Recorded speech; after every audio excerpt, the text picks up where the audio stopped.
It's about the restoration of our republic. We want to educate, encourage, enable the power. We stand for integrity, honesty, self-reliance, self-defense, and most importantly, no compromise on our foundational principles. This is America's Voice Now. Find America's Voice Now on Facebook and at americasvoicenow.org. Here's Michael Evans.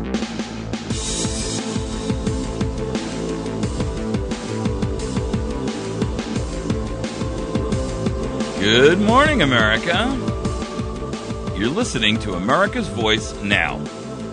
We're in our third segment this morning. It is Monday, the 28th of October. Appreciate you joining with us. We're going to talk in this segment, and in the last couple of earlier two segments of the show, if you're just joining us now, we hit on the criminal malfeasance of this administration in their declarations that they had no idea that the NSA was spying on our neighbors and friends, and the president's earlier assertions. I didn't know about the IRS. I read about it in the paper like you did. I had no knowledge any of this was going on.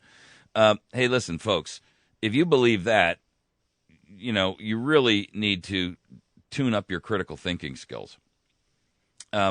If the president didn't know, it's malfeasance on his part for not knowing. And if he did know, it's malfeasance on his part for allowing it to happen. In either event, the end result is malfeasance, which is a criminal effect, a criminal action on the part of this administration. And I believe that it qualifies as a high crime and a misdemeanor. The violations that we are seeing in our Fourth Amendment right to privacy by this administration domestically, forget internationally, is beyond compare. In our second segment, we talked about Benghazi and the fact that 60 Minutes did an expose, or what they classify as an expose. And what I want you to do is I want you to utilize and watch that episode and utilize it as an exercise in your critical thinking skills. Watch it, but watch it with a cynical, critical eye. Listen to what they're saying and then listen to what they're not saying. You know a lot about Benghazi. The information is everywhere. If you want to learn about it, man, all you got to do is, the stuff they don't talk about is as glaring as the stuff they do talk about. But it gives you an opportunity to, one, understand what the media is all about. Two, it does give you an opportunity to hear the viewpoint of those who are on the other side of the political fence from your thinking. And three, it gives you the opportunity to add to your store of knowledge of how they think, why they think that, and to formulate your own opinions, which is part of the function of critical thinking. But I want you to view it as an exercise. Take notes. Make a note that where they fail to discuss an aspect of Benghazi that you know to be true. Our listeners are more informed than the average, and I get it. I want it that way. But, you have to recognize how you can use it and where you can use it, and this is an exercise that'll build muscle memory and critical thinking for you. So this segment, we're going to talk about the fact that the new plan getting out there right now for a push is the idea of putting these black boxes in everyone's car. And of course, they're telling you that we've got to find a way to draw additional revenue to mend America's crumbling infrastructure, right? Well, with all due respect, you just spent $7 trillion in the last 5 years. That's an awful lot of money, and you could fix a lot of highways and bridges and roads with $7 trillion. And it's not just $7 trillion, I might add, folks, by the way. It's more than that, because they're utilizing that money to build additional new projects that, or entitlements, I should say, like Obamacare, that are going to cost us for generations to come. But in this instance, there are companies out there, and you've been hearing it, and you've been being exposed to it a little bit at a time, which is the mass media's methodology, right? For a while there was a commercial out there by company that offers that Flo works for. I think it's Progressive Insurance. And she, no, it isn't Progressive. I don't know whatever one it is. Flo is the girl who's always got that kind of witty and kind of twisted, a little bit off color, not off color, but off balance humor.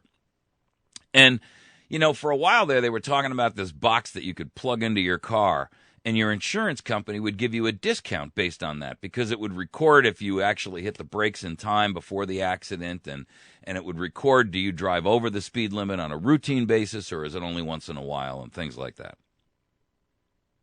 And if you're willing to let them monitor you, they'll give you a discount. So little by little, we hear the inkling, and a lot of people would say, heck no, you can't put that in my car. I don't care about a discount or not. Look at my driving history. That's your example right there. I mean, I haven't had an accident in 15 or 20 years. Why do I need a black box for you to confirm that I'm a good driver when I haven't had an accident in 20 years? You haven't had a ticket in 20, right? I mean, I'm entitled to the discount anyway, just based on the fact that my past history tells you what I am. It's not about the box, and it's not about, what it is about, folks, is tracking you. Now, they're going to expose this idea to you as a methodology of raising revenue. Well, first of all, they've already got more than enough revenue. The last thing we need is to give this government more money. The last thing we want to do is give a tyrant in office a blank check. Now, your Congress did that to you a couple of weeks ago.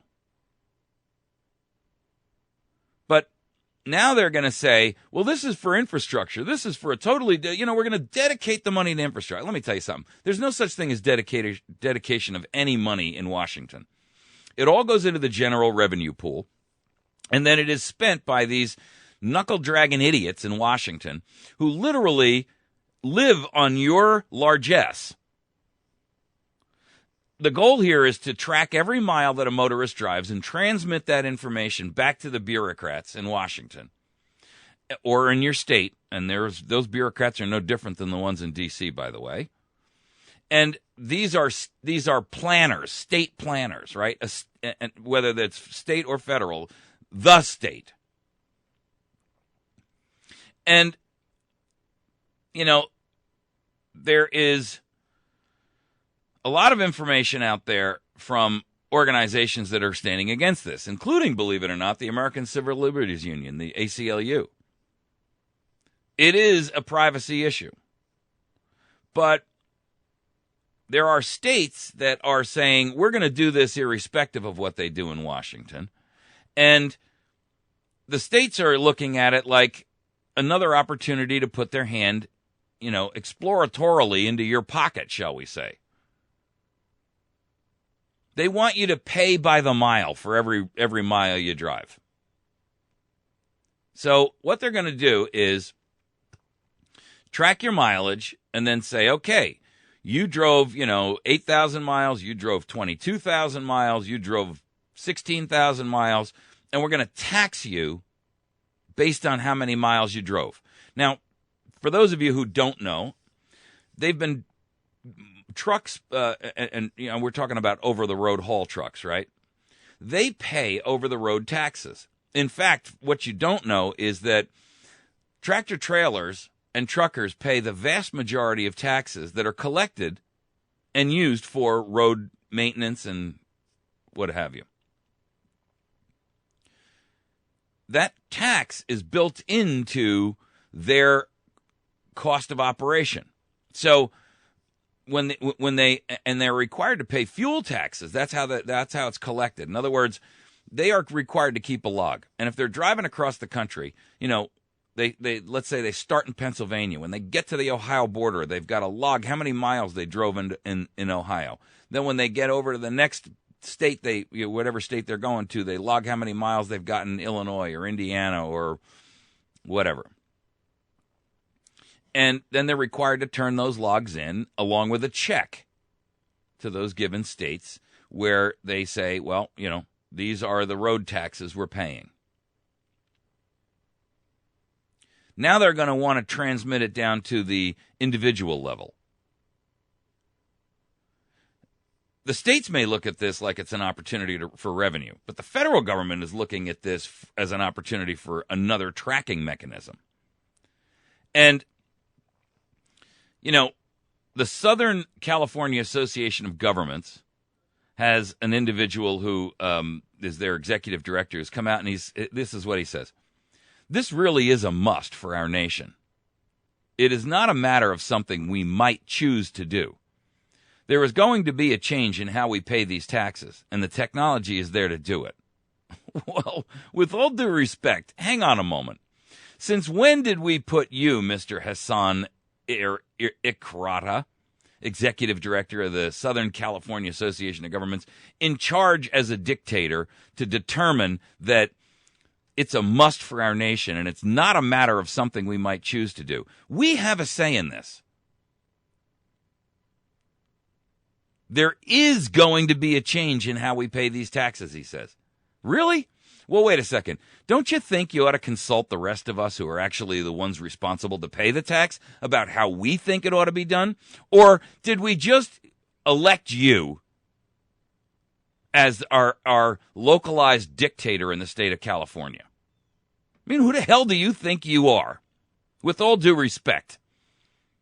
Who do you think you are? And that's a question that every American ought to be asking every bureaucrat. Who do you think you are? We didn't elect you to be our lords and our masters and our overseers. We elected you to work on our behalf as an employee, not as a master. The Highway Trust Fund is broke. No kidding. They're all broke. First of all, there is no such thing as a trust fund. All a trust fund is another piggy bank that the federal government and the state governments get to throw IOUs into while they pull out real hard cash, under the promise that they'll pay for it in the next administration. It's financed with the taxes that you pay at the pump every day, fuel taxes, and then in addition to that, the mileage taxes that are paid by tractor trailers. For the record, right now, your federal tax on gasoline is 18 and some change cents. So every gallon of gas that you buy, you can add 18 cents to that. Then your state taxes on top of that. We're already paying, and it depends, every state's different, but the truth is we're already paying a significant on-the-road tax just on a per-mileage basis. That is exactly what we're doing. We just don't have the trackability factor, and that's what they don't like. They are taxing you by the mile, based on the mileage of the car you drive. And if you drive a big SUV that guzzles, you're paying more. If you drive a Prius that piddles along and in the slipstream, then you're paying less. You're already paying it. And if you think for 1 minute that they're going to change this and say, okay, what we're going to do is we're going to tax you by the mile by this little black tracking box, and we're not going to charge you the fuel tax, you're an idiot. This is not one for the other. This is one to add to another. And that's how it always works.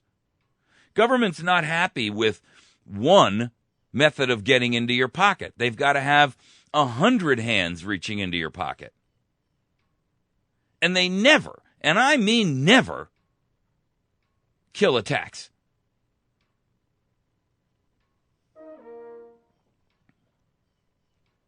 They use euphemisms that will, mislead you. Right? They're calling it a mileage-based user fee. We're already paying a mileage-based user fee. It's built into the gas tax we pay every day. What this goes to show you is the unmitigated gall, number one, of these people who believe that they are truly your betters. They live a life of ease on your sweat and your labor. They dictate and rule you while charging you for the privilege of their rule. And they spend all of their time, instead of actually doing something on your behalf, figuring out these nefarious and skullduggery methodologies of how they can get at you one more time. Aren't you tired of it?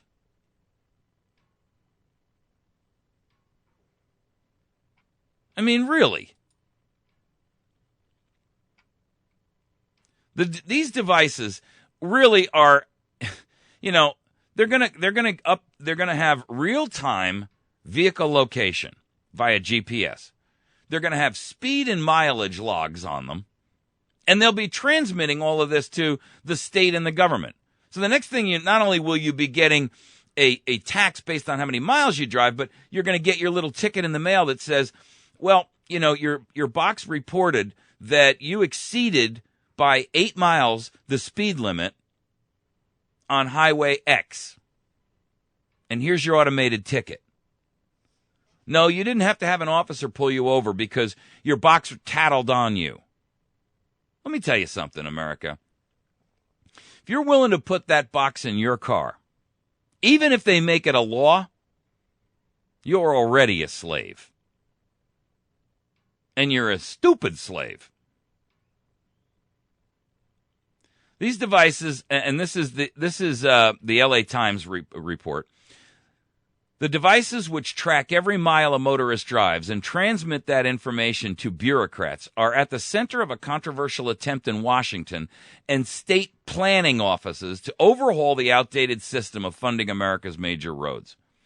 Congress is exploring how over the next decade they can move to a system in which drivers pay per mile of road they roll over. Thousands of motorists have already taken the black boxes, some of which have GPS monitoring, for a test drive. Traxon's going to track and map all your driving trips. It'll knows when you're at home or when you're away from your home, knows where you work, establishes patterns on your activity. This is an excerpt from InfoWars.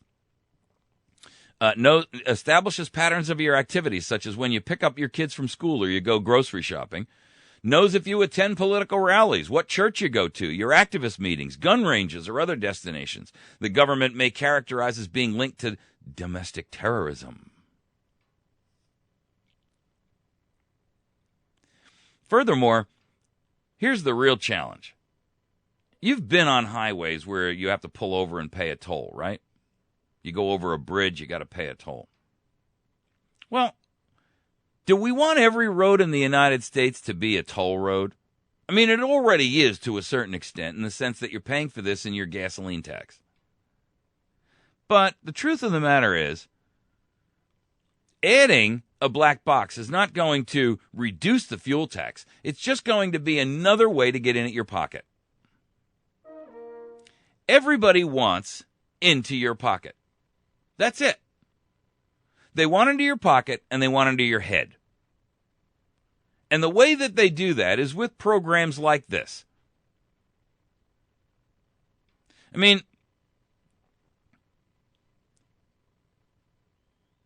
the highways and the byways of the United States, quite frankly, if they need service, then, why aren't we saying, look, if you're a state and you've got a problem maintaining the highways in your state, then, with all due respect, go out there and get the folks that are able-bodied, that are on your welfare rolls, that are on your food stamp rolls, that are on your disability rolls, and put them to work. Well, they're disabled. They can't work. No, we could sit there at a desk and push a pen. Well, they're on welfare. Okay, show up every morning if you want your check, and it's now a paycheck. And what we're going to do is we're going to teach you a new skill.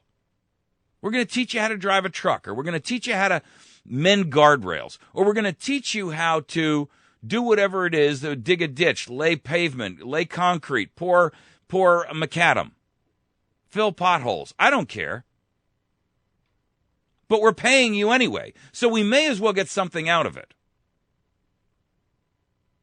See, government doesn't want that because it dispels and it destroys the concept of dependency. If they get something back for our money, you're not dependent.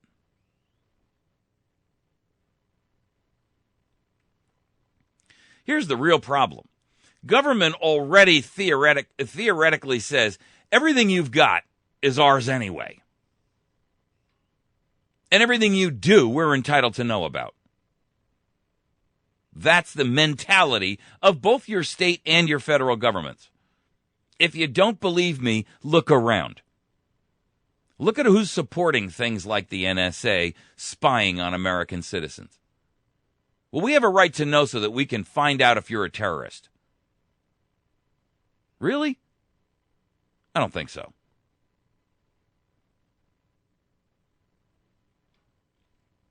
The other aspect to this that I think a lot of people may not immediately recognize is that once you allow the government to have access into your vehicle where they can monitor what you're doing and where you're going and how fast you go and how long did it take you to get there and how many stops did you make along the way,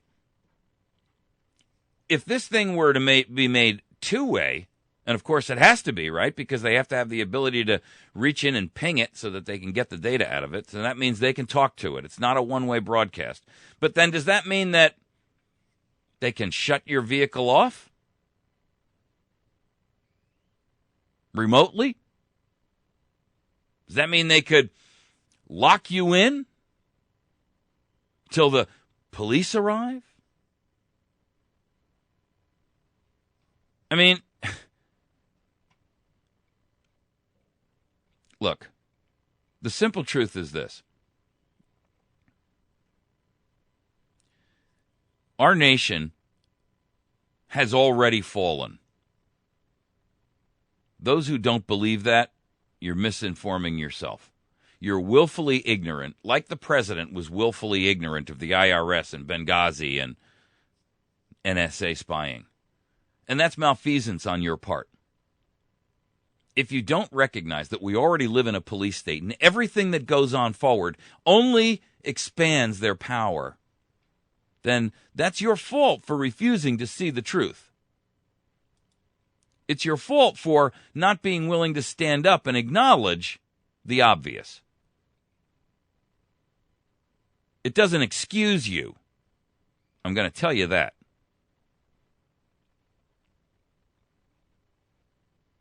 It does not give you excuse to say, I didn't know.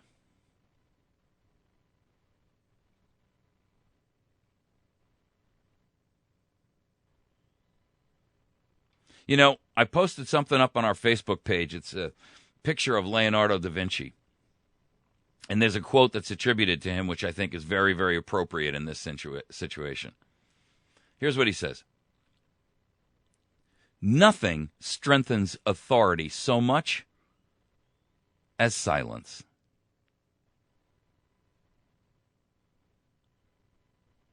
I think that's telling. Nothing strengthens authority so much as silence. You know, legally, silence is agreement. Silence is acquiescence. If you are questioned and you choose to remain silent, the assumption is that you're choosing to remain silent because you have something to hide. In legal circles, your silence is agreement. If you are told, by doing this, you agree to that, and if you do that, you are silent and you acquiesced.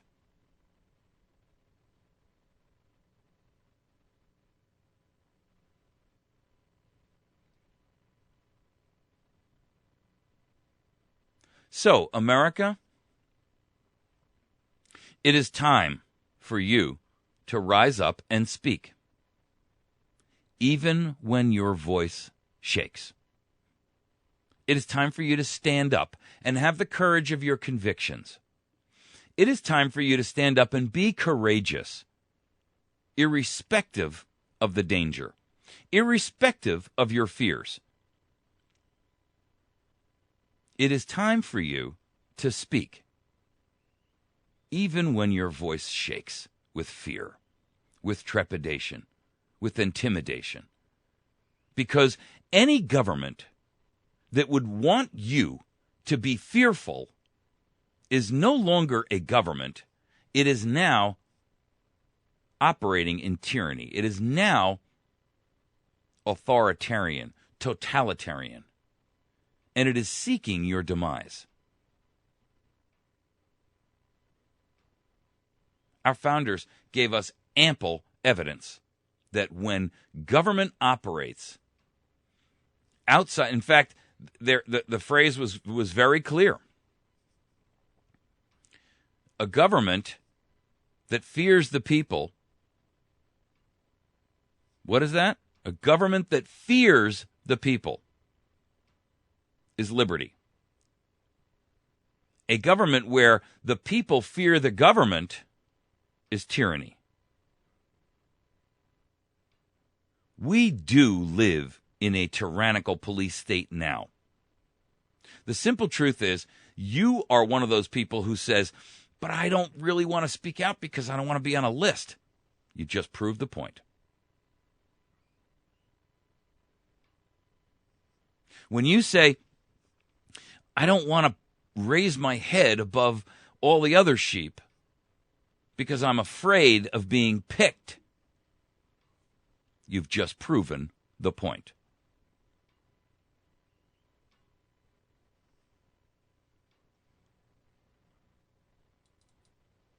We're going to take a quick break. You're listening to America's Voice Now.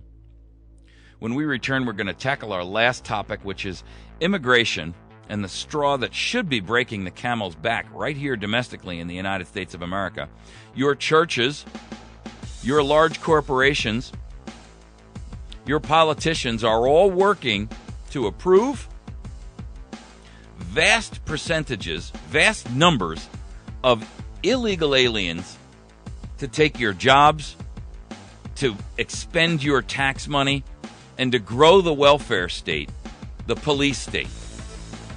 You can find us at americasvoicenow.org, facebook.com/America's Voice Now, and youtube.com/America's Voice Now. We'll be right back.